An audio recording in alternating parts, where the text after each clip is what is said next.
How's it going, guys? This is Josh here with Random Reviews, and today we're going to do a quick unboxing and my first impressions of the Samsung Gear VR. So I've got the Innovator edition here of the Gear VR. Just picked this up today from Best Buy. Noticed it was online over the weekend, so I selected in-store pickup and they got it to me within just a couple of days, so that's pretty cool. So let's take a look at the box really quick. So there you can see what the device looks like, and powered by Oculus. So of course this is a partnership between Samsung and Oculus, so that it has a lot of the same features as the Oculus Rift. So I'm pretty excited about this.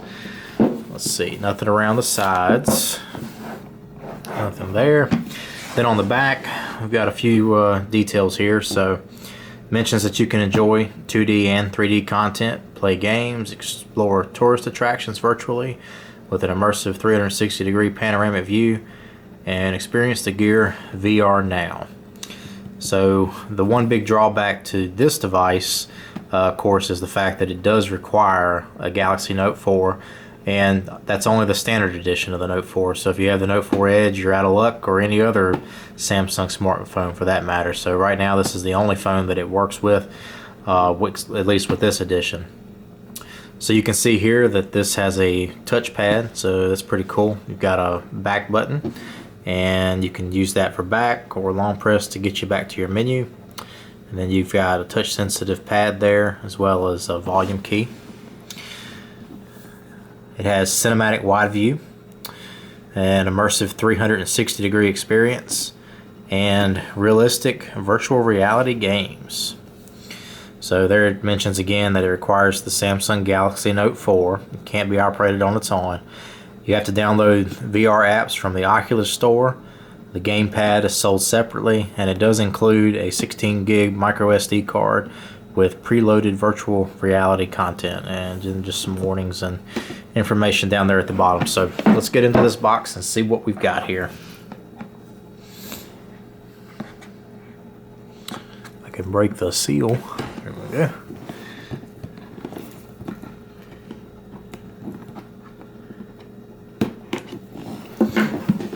All right.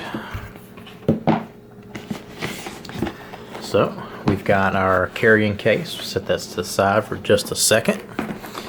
And we've got another small box in here.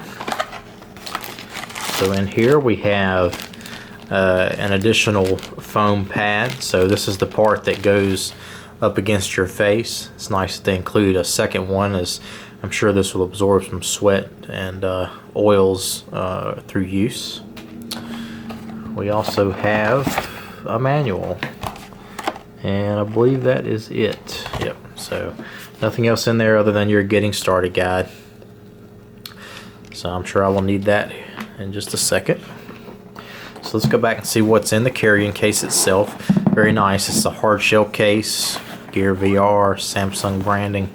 Nothing on the back. It does have a nice carrying strap.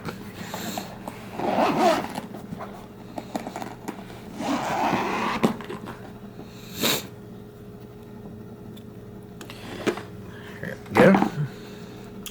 So we've got the unit itself. Set that to the side. Comes with the protective panel, so once you put your phone into the device, you put this over the front to keep the phone from falling out. Nothing else in here that I can, well, maybe one other thing. Let's see. Here's our SD card along.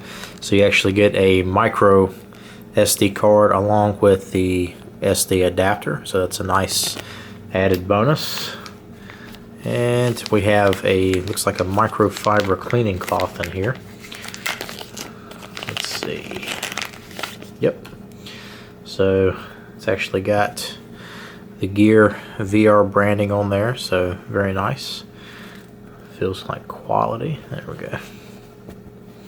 And that is it as far as accessories go. Now that pouch does actually Velcro down, so that's quite nice. Oh. Sorry about that. Get my camera repositioned here. There we go. so here's the unit itself. So it only came in white, at least the initial edition. That's the only thing I've seen is the white version. This is the top piece that attaches here and goes over the top of your head to keep the unit from sliding down. So that'll buckle back to that strap. Now here's the unit itself. So that's where our smartphone is going to snap into place. Got the stereoscopic lenses there. On this side, got the Gear VR branding, powered by Oculus. And then on the other side, you can see we've got our touchpad as well as the back button, and then here are our volume up and down buttons on the front. So, and then we also have a diopter here to be able to adjust the focus. And that's pretty much it. I'll show you real quick what it looks like with the phone snapped into place.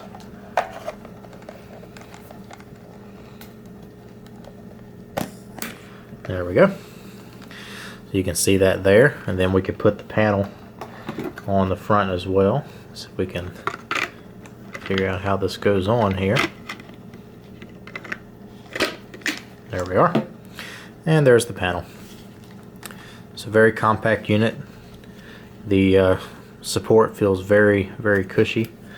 So it seems like it would be great for extended wear.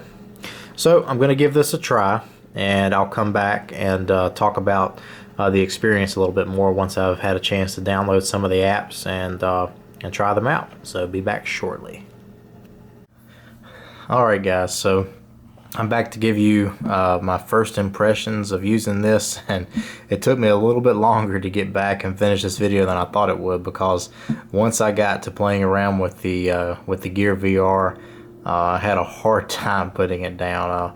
This is an incredible device, but before I get into some of the features and the things that I was able to do with it, I did want to call out a couple, I guess, important facts about the device that at least I found from getting ready to use it. The first one is that it does come with a micro SD card that has some content on it. So there's some trailers, some different apps and things like that you can use that you don't have to go out and download. And I wasn't sure how that worked, if it plugged into the device itself or if it plugged into your phone. So it turns out that it does plug into your phone. So if you're one that uses a micro SD card already for apps or content, just keep in mind that you're going to have to take it out in order to use the one that comes preloaded with the Gear VR. So probably not a big deal. I don't use a SD card myself, so that wasn't a problem at all, but I did find that out from actually using the device. Second thing, make sure you've got a spare battery on hand. One thing about this is that the Note 4 plugs in here, and that means that there is no way to connect an external power supply. So it's completely dependent upon your phone's battery, and it does drain it rather quickly. I'm not sure. I can go in here and see what the battery usage was just for those few minutes. For that, let's take a look and see if it shows up here. So you can see that the screen usage is extremely high right now, and it wasn't that way before.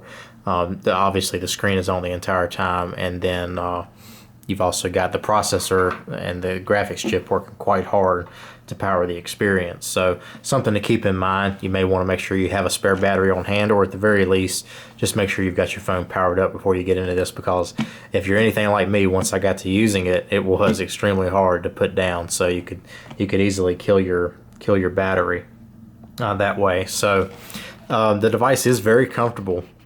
There's this nice perforated leather-like material on the back. I don't think it's actually leather, but it feels just as good, and it's very comfortable. And you've also got that along this top portion here, and then the mask itself is also very, very cushioned. So it feels great. Once I got the fit the way I liked it, there's plenty of adjustment in here, so you're able to adjust pretty much every aspect of the fit using these Velcro straps to find what works best for you. So I had to play with that for a minute to get it to sit correctly, and then I also had to fiddle with the diopter a little bit just to make sure that the 3D effect was the way that I wanted it. But once I settled in, it's just a phenomenal experience. And of course, I hate the fact that I can't show you on camera, so you just have to take my word for it. But in using this, it came with a couple games to be able to play with and a few trailers, and there was also a feature with where you could view 3D 360 degree photos. But the first thing I tried was a trailer, and it was absolutely phenomenal because what pops up, you're sitting in an actual movie theater in a seat, and everywhere you look, you can turn your head, you can look at any corner, any aspect, and you will see a fully decked out movie theater. So you look behind you and you can see the projector shining the light towards the screen. You look to your left and right, and it's empty seats. So it's a completely empty theater, but it's all rendered in a very high quality 3D video. And then if you look straight ahead, you've got the video playing in front of you. And one thing that I find that's pretty cool about that is that it really helps with the effect. You feel like you're there instead of them just putting the video up on the screen with no physical location around you. It wouldn't feel as immersive, I don't believe. I would like to see what the video would look like without the theater so I could compare, but just in thinking about how they executed that, it really made sense to me. So that was pretty crazy. And they also had a video where you are dangling from a helicopter, and so you actually do a flyover of the countryside, and you see animals running below you, or a waterfall, and all these other different sights. And it's again, you can look in any direction and the camera follows you. So you were able to look straight up at the helicopter and you could see that you were attached to the bottom of it, or you could look down and look any direction you wanted to. And it just goes on and on. There was the games are actually easy to play. This touchpad, I kind of wondered how that was going to be as far as having to position your hand here and use this, but it's very simple. So it goes through a very extensive tutorial there at the beginning to kind of teach you how to use it. But basically, there's not a lot of function to it. It's just being able to swipe forward, swipe back, up and down, and then you tap it to make a selection, and then you've got your back button up here. So what I found for me that was pretty comfortable was just to keep my finger on the back button so I could remember where that touchpad was, and then you've also got your volume controls there. So that made it very easy to be able to navigate using the touchpad sensor. So actually worked quite well. Played a couple games, thoroughly enjoyed them. Again, it wasn't just a game ported from Android. It may very well be an Android game that they had. It was a ring toss game, but you felt you had to look in the direction that you wanted to throw, and then you had to get your timing right using the touchpad. So it made you kind of immerse yourself into that world in order to be able to play the game. So that was pretty cool. And there's a lot more content that I haven't even got to yet. But from my first impressions, it just blew me away. And I could see easily that my favorite thing about it would be to watch video of any kind. Now, I didn't use this with headphones, but I could see that to really get the experience, that it's pretty much necessary to attach headphones. And let me check something here. I don't think it covers the port, but let's just be sure that when we put it in. So no, so you've got complete access to your headphone jack, so you would be able to take advantage of that. And I would certainly do that, or connect it to a Bluetooth speaker of some kind. The speaker on the Note 4 isn't terrible by any means, but it certainly doesn't do this justice. So make sure that if you can, that you definitely utilize some kind of external speaker when using this device. So I'm excited to try that and see just how much better it makes it. But first impressions, this is phenomenal, and it's very, very fluid. And that was, there wasn't a lot. It's not a lot of content yet, so you're not going to go out there and find hundreds of apps designed for the Gear. When I browsed the store just briefly, there were only a dozen or so different apps at this time, and I'm not sure how much content there is in the way of video, but it's going to continue to grow. This is based off Oculus, uses a lot of the same technology, so it should be easy for them to adapt that. And the fact that it works so fluidly with this hardware, this first generation hardware, just speaks, for the promise of the system itself. So I look forward to what they'll be able to create going forward. So if you have any questions, leave them for me down in the comments below, and I'll get back to you as quick as I can. I appreciate you guys tuning in.